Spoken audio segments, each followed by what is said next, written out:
kumis na. Nagkakumis na. Kumis. Kusta. Mucho mami.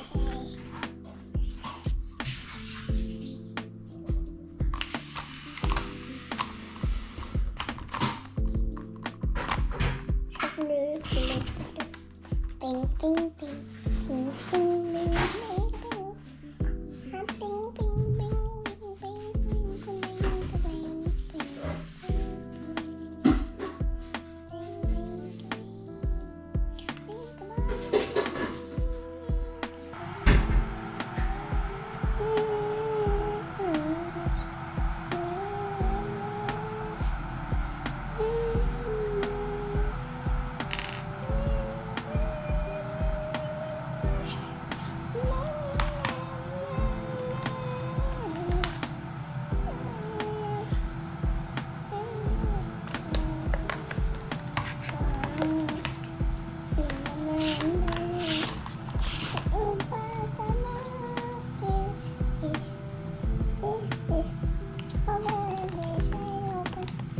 It's open. Oh, it's open. Open. Lara. Bye.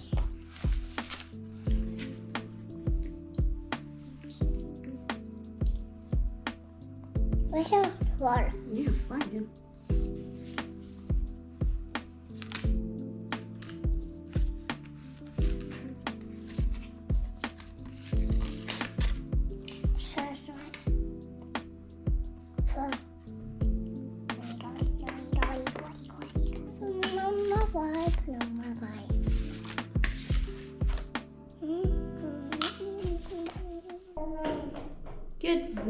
Good morning mga madi. Happy Monday. Another day, another drinker drop off before mama goes to What? yes, work mga madi. As intern mga madi. Yes, yan yung live update natin later on.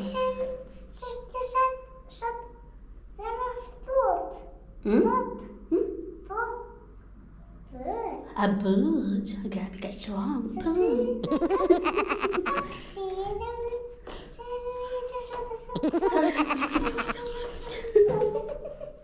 Yo, so like taxi bird. There were two birds. Ay, Diyos ko. Kadal-dal. Huh?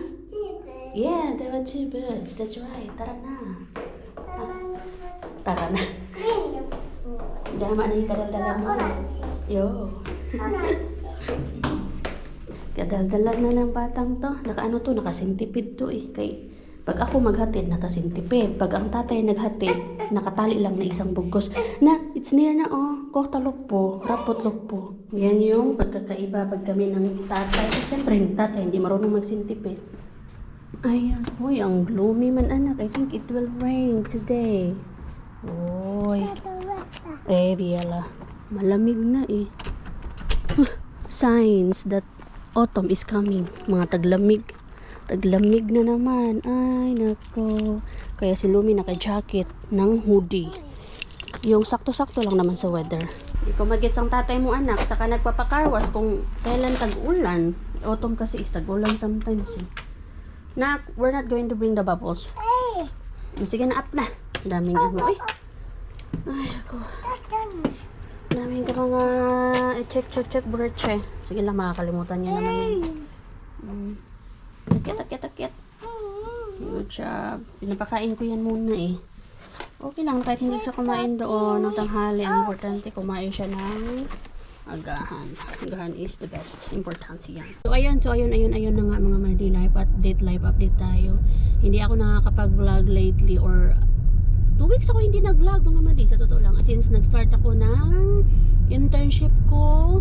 This is my second internship before I graduate mga madi. So this internship will last 6 weeks. And medyo matagal-tagal talaga siya mga madi. Unlike dun sa first internship ko na 4 weeks lang yun. Well, actually 5 weeks kasi yung 1 week extra yun para dun sa mga estudyante na hindi pa ready mag thesis or defense na tinatawag kasi after ng internship Siyempre merong mga defense na tinatawag, and then saka kabibigyan ng arabosana or numbers or ano ba tawag doon mga madi, kung ano, kamusta yung internship mo. So bibigyan ka ng graded grading recitation, rin diba sa recitation, pero may grading yan mga madi.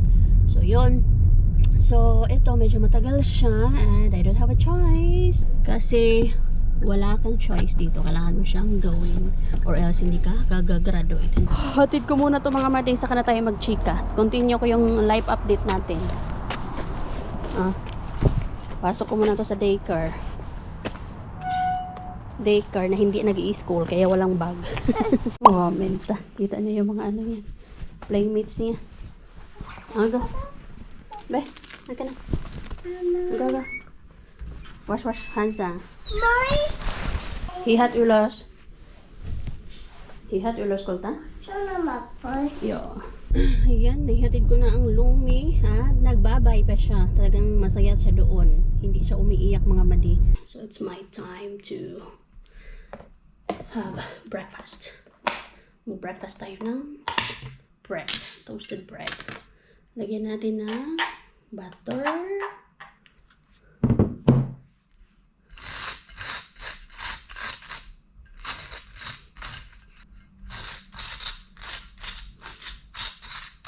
Lagyan natin ng butter.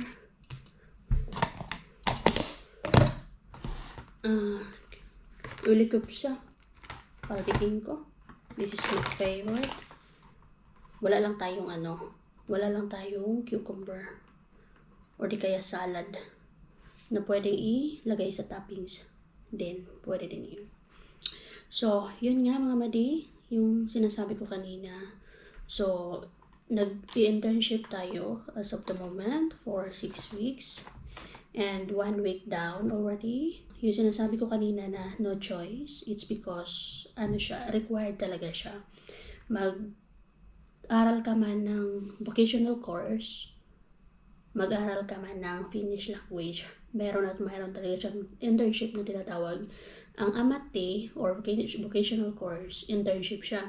Pero pag sa language naman, nasa language integration ka naman, is kieli harjoitelu sa iba, but dito sa amin, yung tinatawag lang namin is iisa lang siya, työharjoittelu or internship siya. So, required talaga yan siya. No choice ka, hindi ka pwedeng mag-no. Start na tayo last week, and by the way mga madi, yung course ko right now is hoivapostaya or care assistant. At pwede ko siyang i-continue as practical nurse or layhoitaya, at pwede mo siyang i-continue pa din ng siren hoitaya or di kaya nurse talaga. But wala na ako doon. So itong course ko na to ay 11 months lang to. Ang layhoitaya o practical nurse ay 2.5 years yan siya, at mas matagal pa din. Pero wala akong plano na i-continue itong akin. Ngayon, nag-internship tayo dito sa isang home for the aged or Vanhakoti in Finnish. At dito, merong 14, hindi mo siya sabing pasyente, mas maganda ang sabihin na 14 customers. At dito naman, medyo naiiba to doon sa nauna ko. It's because dito is, kumbaga, ito na yung bahay nila. Forever na sila dito sa place na to. Fusio ba? Doon naman sa first ko, ano yun sila, kumbaga luhut yakso, kumbaga 2 weeks lang sila, 2 weeks or 3 weeks lang sila doon sa home for the aged na yun, tapos pwede na silang umuwi, tapos pwede na ulit silang bumalik. Pag ganun lang sila, bahay, home for the aged, bahay, home for the aged. Pero dito, kung nasaan ako, yung fusio ba, ay wala talagang uwian to mga mali, forever na talaga sila doon. So yun yung kakaiba ng dalawa. So, for my first week dito, marami tayong mga natutunan at talagang trabaho agad tayo mga madi. Kasama na din doon yung, kasi meron akong dalawang ohyaya mga madi. Ohyaya na tinatawag. Sila yung magtuturo sa iyo, sila yung mag-guide sa iyo doon sa workplace na yun. So, sila yung nag-guide sa akin. Alam niyo mga madi ko ano yung pinaka nakakatakot dito sa first week ko. Ano yung pinaka nakakatakot na experience ko. Hindi yung pag-aalaga sa mga matatanda, hindi yung pagpupunas ng mga puwet, pagliligo, pakikipag-usap sa kanila, interact sa kanila, pagsama sa kanila sa paglabas-labas, kasi summer nilalabas yung mga customers or asukas na tinatawag. Yung pinaka nakakatakot ko na first time mga madi. Dahil mga matatanda na nga sila, so hindi talaga maiwasan na merong mga, yung iba talagang namamatay. So, for the first time, naka-encounter tayo mga madi ng, para talaga sa amin mga madi na deads talaga siya bigla.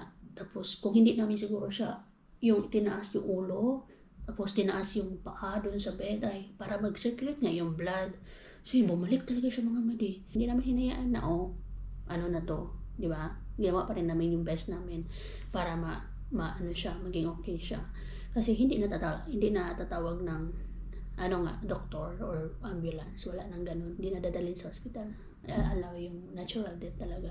So, thank you Lord, okay siya. Talagang yung isa kong uhiyaya, syempre matagal na siya doon. Love na love niya talaga yung mga doon, mga pasyente or yung mga customer doon. Lalong-lalo na yun yung pinili ng profession. Siya talaga, nakita ko talaga na siya, parang may iyak siya. Tapos nung nabuhayan na siya, tuwak-tuwa siya. Siyempre mapapamahal ka talaga sa mga doon, mga matatanda pag matagal ka na. Lalo na pag mahal na mahal mo yung trabaho. So, thank you Lord kasi naging okay siya. Yun yung pinaka first time na experience ko mga madi. Hindi mo talaga may iwasan yan na makaka-experience ka ng gano'n na yung iba, madi-deaths talaga. So, yun yung pinaka first ko mga madi. First experience. Pangalawang araw ko yun nangyari mga madi kasi 2 araw ako na ng evening shift. Okay na siya. Thank you Lord. Praise God talaga. Diba? So, dapat talaga sa mga ganyang sitwasyon, maging kalmado ka. Kasi, pag hindi ka kalmado, hindi ka makakapag-isip ng tama eh. So, yun yung the best na gawin kapag may mga mangyari ba, dapat itaas yung taas yung dito, and then itaas yung paa para mag-circulate yung dugo. Naalala ko tuloy yung nangyari sa akin before. Saka ko naikwento yan sa inyo mga madi. Kasi may nangyari din sa akin before eh. Tapos mag-isa lang ako. So yeah, anyway, kaya muna ako mga madi. Kasi yung pasok ko ngayon, evening shift ako, which is 12 to 7:30. So aalis ako ng 11:30. So kain muna ako bago ako maubusan ng oras mga madi. Hindi ko kayo may isasama eh kasi hindi pwede sa loob ng workplace. Hindi si Mr. yung nagsusundo kay Lumi. Pag morning shift naman ako, si Mr. na yung naghahatid, taga-sundo. Yun yung buhay namin lately, mga madi. Buti na lang, naka-holiday si Mr. Kasi kung hindi siya naka-holiday, hindi ko alam kung paano to. Time check. Sobrang puti. Okay. Sobrang puti man natin yan, okay? Anyway, how about the time check? It's 11:30 na. So, 11:30 and it's time for me to go to work. Yung ayaw mong mag-work pero wala ka choice. So, laban sa mga nawawalan ng dyan. Nawalan ng expression. Laban lang tayo dito sa Finland. At hindi tayo magka-car. Ito yung i-drive natin, yung aking bike. Kay si Mr. ang gagamit ng sasakyan later pag sundo niya kay Lumi. So, bike lang tayo kasi malapit lang naman. 5 minutes drive lang. Pero gusto ko maaga. Para maaga rin ako makauwi later on. Maaga akong pakawala. So, doon tayo sa may likuran ng Lidl. So, hindi na ako helmet. Kasi malapit lang naman. Okay. Laban in diary. Laban tayo sa hamon ng buhay. Si Lumi, may man yun eh. May mga pang rain clothes yun siya. So, no worry. Doon yung aking ohyaya, main ohyaya ko. Ayun, yung nagbabike. Dito tayo banda mga madi. First time ko dito. Nag-UC ang aking ohyaya. Nandun na iwan. So, hindi ko na kayo isasama mga madi, ha? See you later, alligator. Change working clothes tayo.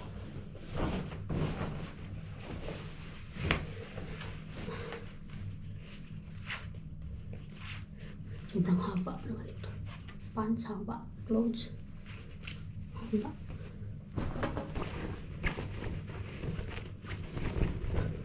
jumpsuit. Diba? Sobrang haba mga mali.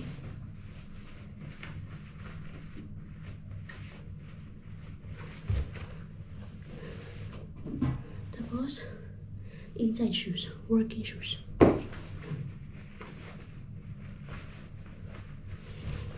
Yung uniform provided to dito sa workplace. Pero yung shoes natin, atin.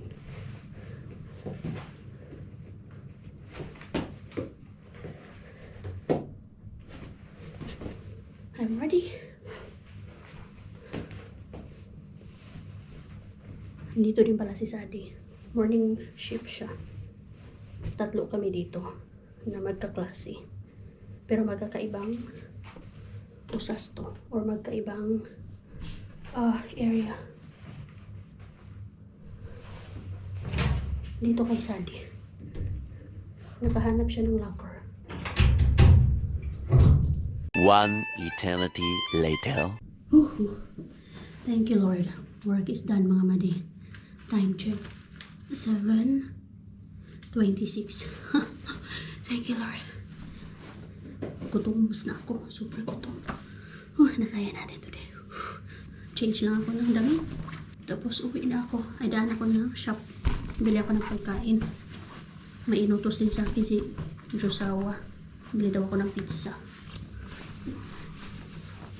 Ito, gamitin ba ito bukas?